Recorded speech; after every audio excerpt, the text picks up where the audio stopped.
Yeah, so we getting prepped up to leave, but the whole thing is, uh, I got this about 8 months ago. This is a Cadillac. When we pull over, I'm gonna do the walk around. You can see how it looks like. It's not very new. I got this for like about $10,000 in China, right? So when I was getting this one, it was garaged, right? I knew this little girl who was trying to get rid of this car because she wanted to go to America and all that stuff. She was like, I got a Cadillac and it's very cheap. I gotta pop this open because I ain't even brushed my teeth and shit. I'm gonna let this nigga suffer today, right? So she was like, I'm trying to get rid of this car, so if you want to get it, like, you should get it because, you know, it's gonna be a good price. But when I went to pick it up, there was one problem. She had actually crashed it. Right, she crashed the car like right after she got it. So the airbags had gone off and all that stuff. So, you know, these rich people. She was like, yeah, I don't really like it, so I just want to trade it all. I was like, okay, cool, I got this. This is good for me because, you know, I'm just out here like, I'm an international student. I'm actually a medical student, right? So I was like, cool, I'm going to get it because the price is very good and I paid for it and I had it. But the condition is like very good. The car is not, it literally has no problem. I've been using this for 8 months and it's not even broken down before. Like, the only thing I changed when I picked it up, I had the oil change and I had the air filters changed and I had them like check the whole thing out and they're like, it's good, it can run. And I'm still using it, right? It's not giving me any, you know, big problems. So when you go to pick up a car, number one, you have to make sure the condition is very good. Number one, make sure the condition is very good. Number two, you have to make sure that the car has the right papers. I'm gonna show you all the papers like at the end of the day because now I have to like get to where I'm going like real fast. But I will show you the papers at the end of the day. Now, did this motherfucker just close his nose?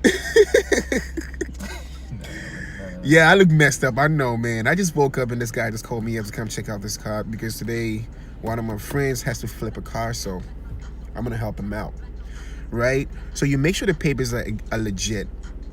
A bunch of these Chinese motherfuckers are gonna lie to you. They're gonna tell you the papers are legit. If there's one thing I love about Chinese folks, they know how to fake shit.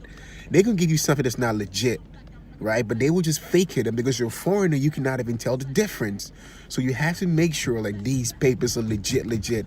And there's no way to make sure but to go to the police fucking station, right? It's actually the DMV. So when you buy the car, do not pay for it.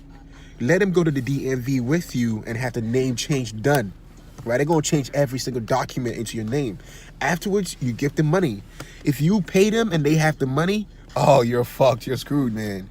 No matter what you do, they're not gonna pay you back because, you know, in China when you're buying cars, you don't actually have to sign papers with a bank like I transferred all this. No, it does not go down that way. It does not go down that way. They just take a cash or they just take like, they have this APPs.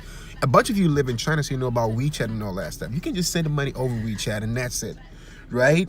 So there's no way you can walk into a police station and be like, this motherfucker took my money, so I'm trying to get my money back. Now, it does not work that way.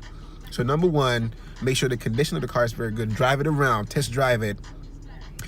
One thing, it's better if you have a driver's license, but if you do not have it, do not tell these motherfuckers that you do not have it, right?